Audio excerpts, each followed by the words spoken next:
Ya, pada hari ini topik kita mengenai critical literature review. Jadi di sini bercerita tentang bagaimana cara kita membuat tinjauan pustaka atau tinjauan literatur, dan ini biasanya merupakan bab 2 dari skripsi. Adapun tujuan belajar kita pada hari ini adalah satu, mendiskusikan fungsi tujuan dari tinjauan pustaka. Kedua, menulis tinjauan pustaka dari segala topik dan mendokumentasikan referensi dengan cara yang ditentukan. Ketiga, mendiskusikan masalah etika dalam mendokumentasikan tinjauan pustaka. Nah, ini tadi sudah, kok ada bahasa Indonesia ini? Nggak apa-apa, itu tadi salah ketik, salah terletak dia di situ. Nah, tinjauan pustaka. Tinjauan pustaka tujuannya yaitu upaya penelitian didisposisikan relatif terhadap pengetahuan yang ada dan membangun di atas pengetahuan ini. Kedua, Anda dapat melihat sebuah masalah dari sudut yang khusus, sudut pandang tertentulah khusus. Tinjauan pustaka ini membentuk pikiran Anda, pemikiran, dan memicu wawasan yang berguna, insight, useful insight, tentang topik penelitian. Nah,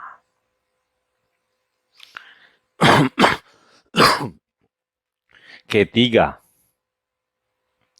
Anda tidak lari atau tidak mau mengambil resiko menemukan kembali roda pedati. Apa itu?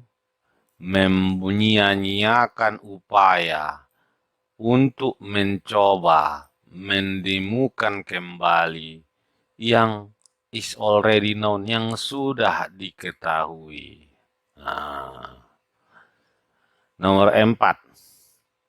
Anda dapat atau mampu memperkenalkan terminologi yang relevan dan mendefinisikan kata-kata kunci, istilah-istilah kata kunci yang digunakan dalam tulisan Anda. Hal ini penting karena istilah yang sama bisa memiliki arti-arti yang berbeda, tergantung pada konteks di mana digunakan. Definisi juga akan membantu Anda untuk memberi struktur terhadap esai, artikel, ataupun laporan Anda.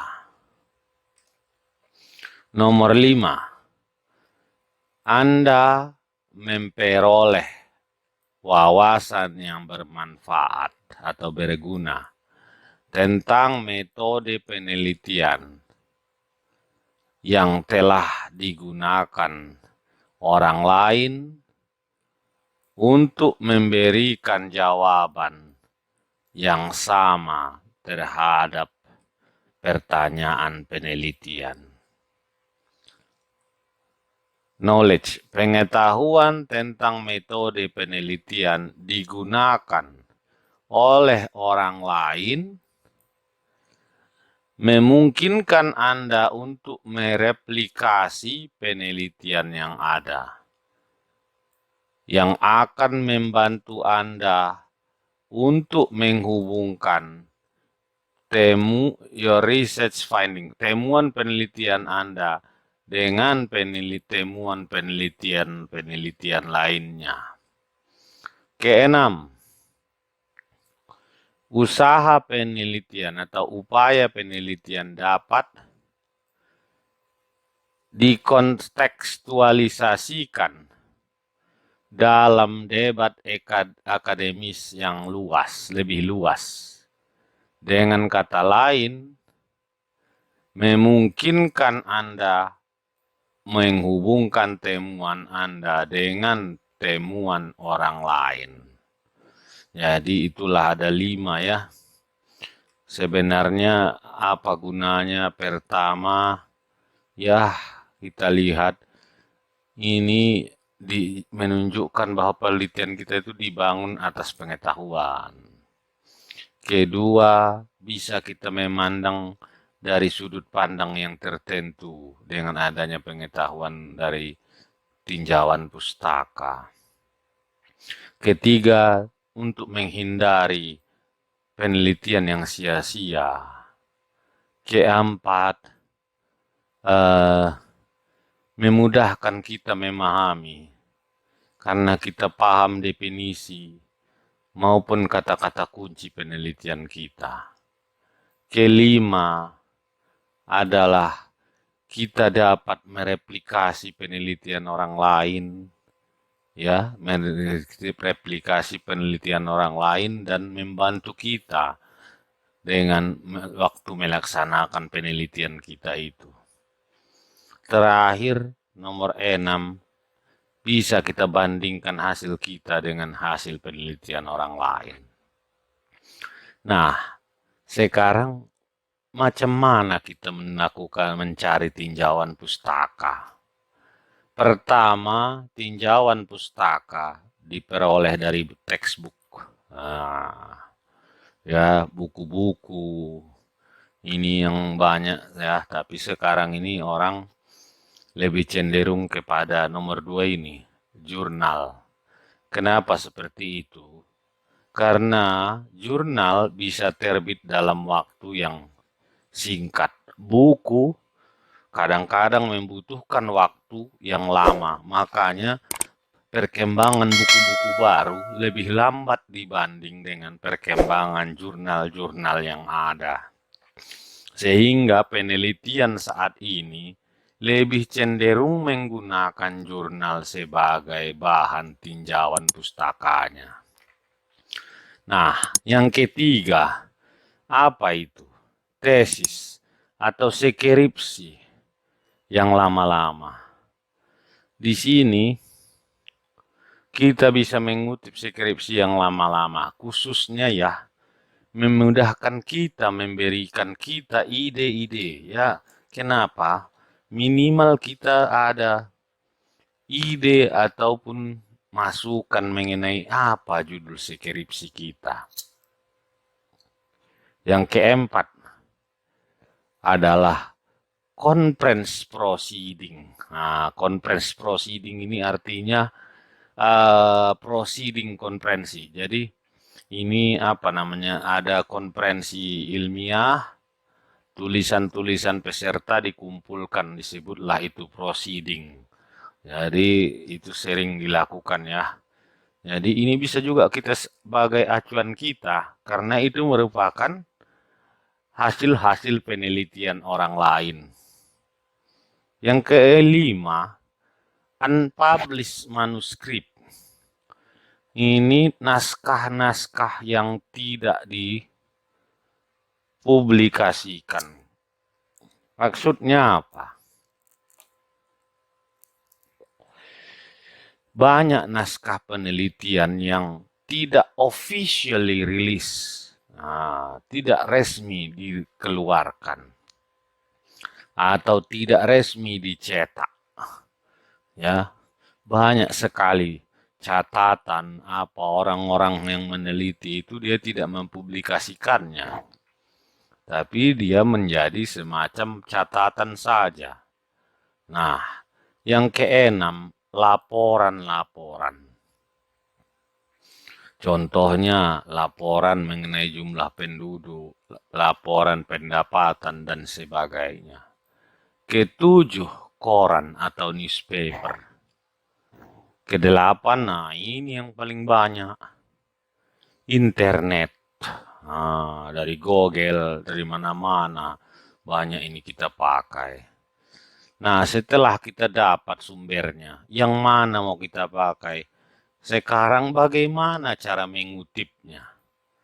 Nomor satu, ini ada beberapa langkah-langkah kalau kita mengevaluasi atau ingin mengutip literatur atau pustaka. Satu, pertanyaannya, apakah masalah penelitian yang utama atau pernyataan permasalahan ditunjukkan secara jelas dan dapat dianalisa. Jadi kita lihat dari semua sumber-sumber literatur itu. Ya, jangan kita kira judulnya mantap, ternyata tak bisa diaplikasikan. Judul itu mungkin bisa diaplikasikan di Jawa sana, tapi di Medan sini tak bisa. Kedua, apakah relevansi pertanyaan penelitian sudah dibuat transparan? Ya, karena apa? Kan ada masalah dulu. Terus apa relevan tidak masalah ini dengan yang mau kita tulis? Ketiga, apakah penelitian itu dibangun langsung berdasarkan penelitian sebelumnya? Ini perlu kita amati. Contohnya skripsi. Kalian contek saja skripsi itu. Padahal skripsi itu juga salah. Kenapa? Dia itu tidak ada penelitian sebelum yang menguatkannya. Keempat, akankah penelitian itu memberi kontribusi terhadap ilmu kita? Kalau tak adanya untuk apa diteliti? Kelima, apakah teori yang ada yang mau dikutip bisa menggait, memandu penelitian kita? Keenam, apakah teori yang dijelaskan relevan dan apakah dijelaskan dengan cara yang dapat dimengerti, understandable, terstruktur, dan meyakinkan. Yang parah itu kan gini, kalian mengutip skripsi itu sendiri mengutip dari skripsi yang lain, skripsi yang mengutip, jadi udah ada 3 tingkatan di atasnya. Kutip mengutip, akhirnya nanti terjadi kesalahan. Nah, lebih baik kita mengutip. Kalau ada pun deskripsi, cari sumber dari mana dia mengutip. Jangan kalian kutip saja. Karena bisa saja dia salah mengutip, kalian pun akhirnya salah. Ketujuh, apakah metode yang digunakan dalam penelitian dijelaskan secara jelas? Atau metode deskripsinya? Kedelapan, apakah pilihan metode tertentu dimotivasi dengan cara yang meyakinkan atau justification of method? Kesembilan, apakah sampelnya sesuai? Kesepuluh, apakah desain penelitian dan atau kuesioner penelitian sesuai. Ke-11, apakah ukuran variabel tersebut valid atau reliable? 12, sudahkah penulis menggunakan teknik kuantitatif atau kualitatif yang appropriate, yang sesuai?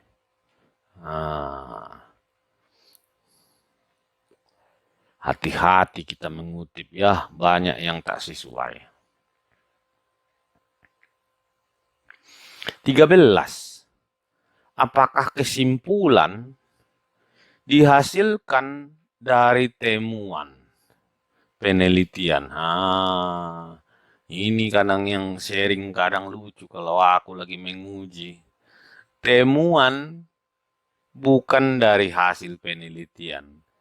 Temuan penelitian berasal dari tinjauan pustaka.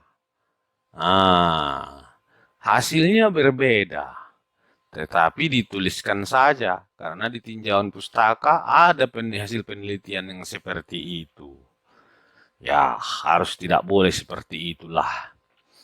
14, apakah kesimpulan memberikan jawaban yang jelas untuk pertanyaan penelitian yang utama, main research question? Kesimpulan itu kan jawaban pertanyaan. Jadi kalau tak terjawabnya, berarti pertanyaan yang salah atau kesimpulannya ditarik yang salah. Banyak faktor di situ ya. Nomor 15. Apakah penulis mempertimbangkan keterbatasan penelitian?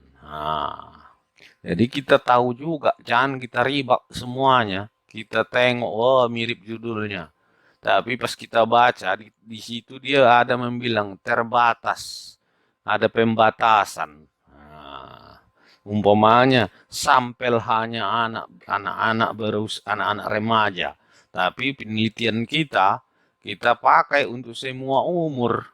Berarti kita tak membaca adanya limitasi atau pembatasan.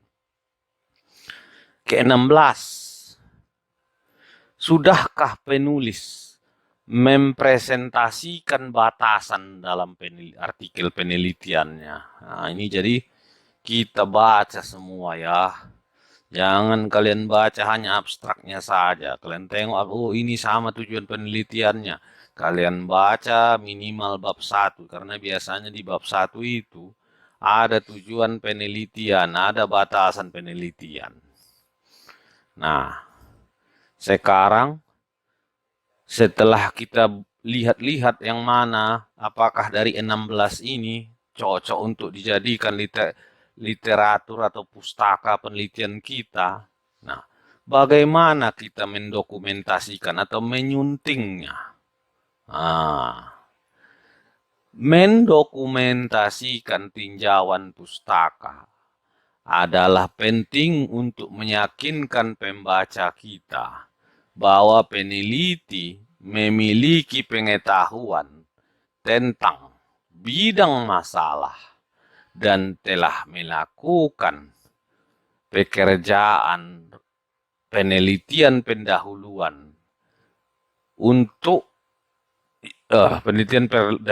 yang diperlukan untuk melakukan penelitian.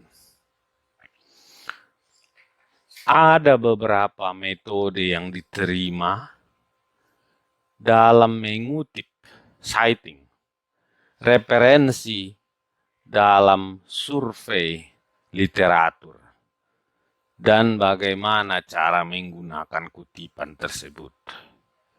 1, cara apa? Publication Manual of American Psychological Association. Nah, ini yang paling umum ya dipakai. Apa ini? Yang menawarkan informasi mendetail tentang kutipan citation, quotation, kutipan juga ini artinya bahasa Indonesia, referensi, dan lain-lain. Dan merupakan salah satu bentuk yang sering dipakai dalam ilmu manajemen atau ekonomi manajemen. Format lain ada Chicago Manual Style atau TMS, ada Turabian Manual for Writer TMW. Nah, itu nanti kalian cari ini di internet, kalian lihat contohnya ya, macam mana model apa, macam mana model TMS. Nah, kita lihat lagi. Dalam mengutip ada masalah etika. Jadi masalah etika ini apa? Kita tetap menghargai siapa yang menulis tersebut. Jangan kita plagiat. Contoh nomor 1. Dengan sengaja, purposely. Dengan sengaja salah merepresentasikan karya penulis lain, yaitu sudut pandang, ide, model, penemuan atau hasil, kesimpulan, interpretasi, dan lain-lain. Nah, jadi kadang-kadang orang supaya ya banyaklah dibuatnya hasil penelitian orang itu sendiri, bisa disesuaikannya dengan penelitian dia. Kedua, plagiarisme. Di sini berupa penggunaan kata-kata, argumen, atau ide-ide orisinal orang lain seolah-olah milik kita sendiri. Meskipun dilakukan dengan itikat baik, good fight, karena kecerobohan atau karena ketidaktahuan. Nah, jadi kita plagiat, kita contek bulat-bulat, ya, itu tak boleh. Kenapa di plagiat ini masuk pelanggaran serius? A. Plagiat menyulitkan pembaca untuk memverifikasi apakah klaim Anda tentang penulis dan sumber lainnya akurat. B. Anda berpartisipasi dalam debat ilmiah. Anda perlu memperjelas posisi Anda dalam debat ini dengan by designating, dengan menunjuk penulis yang karyanya Anda kembangkan atau ide siapa yang Anda tantang. Nah, ini paling penting ini ya, jangan plagiat. Nah, masuk kita kesimpulan bab ini. Kesimpulan. Nah, ini dia menjawab tadi kan. Learning objektif tujuan yang pertama tadi mendiskusikan tujuan dari atau fungsi dari tinjauan pustaka. Tinjauan pustaka adalah pemilihan dokumen yang tersedia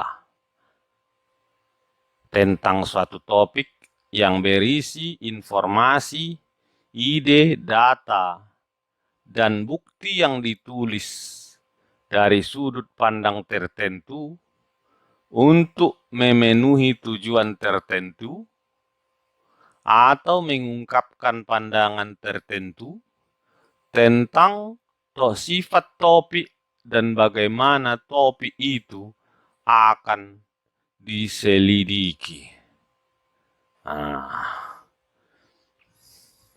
Dan evaluasi efektif dari dokumen-dokumen ini dalam kaitannya dengan penelitian yang sedang diajukan.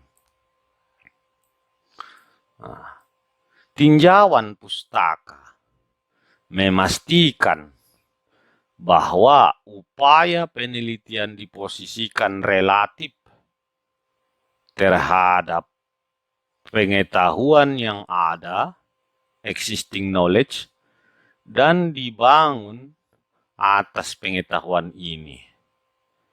Tinjauan pustaka memiliki banyak fungsi lainnya, karena pertanyaan penelitian dari suatu penelitian berfungsi sebagai starting point, titik awal dari untuk tinjauan pustaka. Beberapa fungsi tergantung pada jenis pertanyaan yang dikembangkan oleh peneliti. Nah, tujuan pembelajaran kedua, menulis tinjauan pustaka tentang topik tertentu, mendokumentasikan referensi dengan cara yang dilakukan. Langkah pertama dari tinjauan pustaka ialah melibatkan identifikasi materi-materi yang tersedia tentang topik yang akan diteliti dan mendapatkan akses ke sana. Mencari literatur di bidang yang diminati akan memberikan bibliografi yang komprehensif, yang lengkap tentang masalah tersebut. Itulah sebabnya mengapa peneliti harus memilih secara hati-hati materi-materi yang relevan. Beberapa kriteria untuk menilai materi adalah the relevance of the issue address. Ya, pertama katanya relevansi masalah yang dibahas. Kedua, pentingnya hal kutipan. Ketiga, tahun publikasi. Keempat, kualitas, overall quality. Kualitas secara keseluruhan. Mendokumentasikan tinjauan pustaka itu adalah penting untuk meyakinkan pembaca kita bahwa dalam meneliti kita memiliki pengetahuan yang luas tentang bidang masalah dan telah melakukan PR kita atau melakukan PR-PR sebelum melakukan penelitian. Itu tadi tujuan pembelajaran 2 ya, udah dijawabnya. Tujuan pembelajaran 3, mendiskusikan masalah etika dalam mendokumentasikan tinjauan pustaka. Ketika peneliti mendokumentasikan penelitian atau tinjauan pustakanya, there are two important. Ada 2 pitfall. Pitfall ini perangkap ya. Ada 2 perangkap penting yang harus mereka waspadai. Beware of. 1, dengan sengaja salah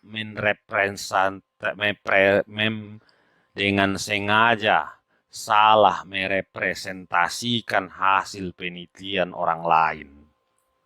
Kedua, plagiarisme.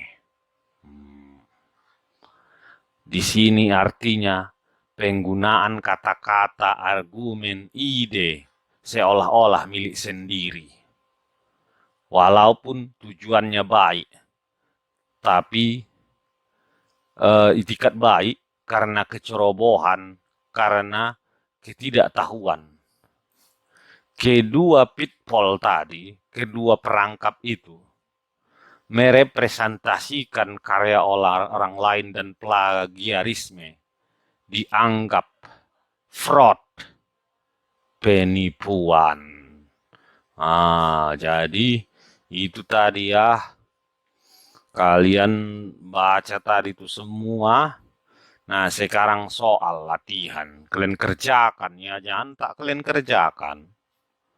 Nah, karena nilai kalian tergantung kalian kerjakan ini dan kalian kumpulkan. Pertama, what is the purpose of critical literature review? Apa tujuan dari tinjauan pustaka itu sebenarnya? Nah, kau jawablah. Kedua, ada pernyataan seperti ini. The exact purpose of critical literature review depend on the research approach that is taken. Tujuan pasti dari tinjauan pustaka bergantung pada pendekatan penelitian yang diambil. Nah, kau diskusikanlah ini. Kalian diskusikan apa maksudnya ini. Nah, ketiga, berikan setidak-tidaknya, provide at least two distinctive definition of two of the following terms.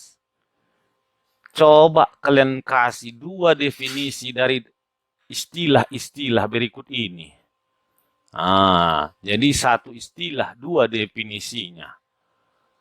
Tapi jangan kalian buat-buat sendiri. Harus kalian cari dari tinjauan pustaka penelitian orang lain, dari buku, dari jurnal, dan sebagainya.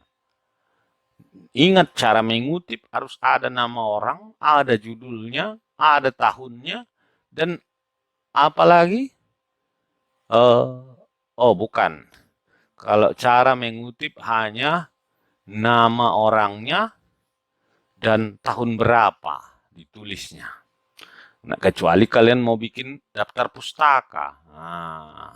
Pengertian leadership menurut Simatupang. Ini Simatupang 2020. Leadership ialah ini. Nah, ada 5, ada 6 ini ya. Coba kalian cari dulu. Baru kita lihat lagi. Nomor 4. How would you go about doing a literature review in the area of corporate social responsibility?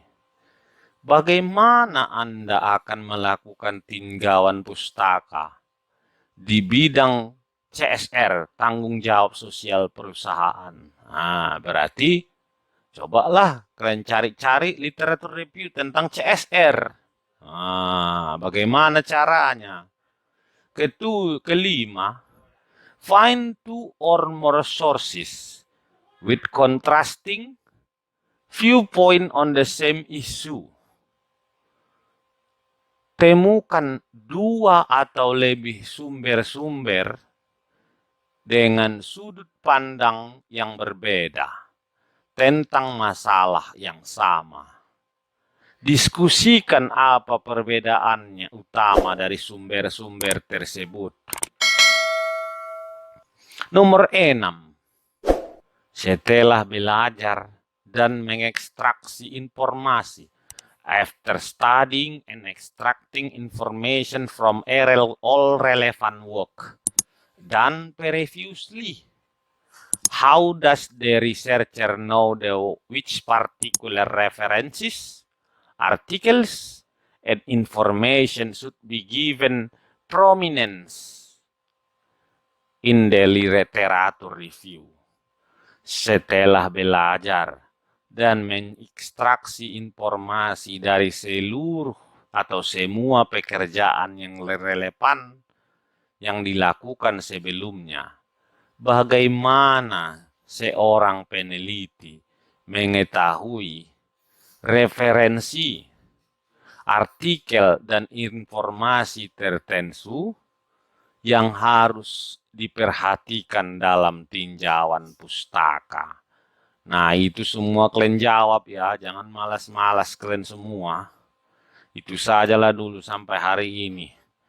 Ya, kalian kerjakan soalnya kalian tonton video ini. Karena nanti tak ada saya bikin lagi nih materinya. Ya, terima kasih. Semoga bermanfaat.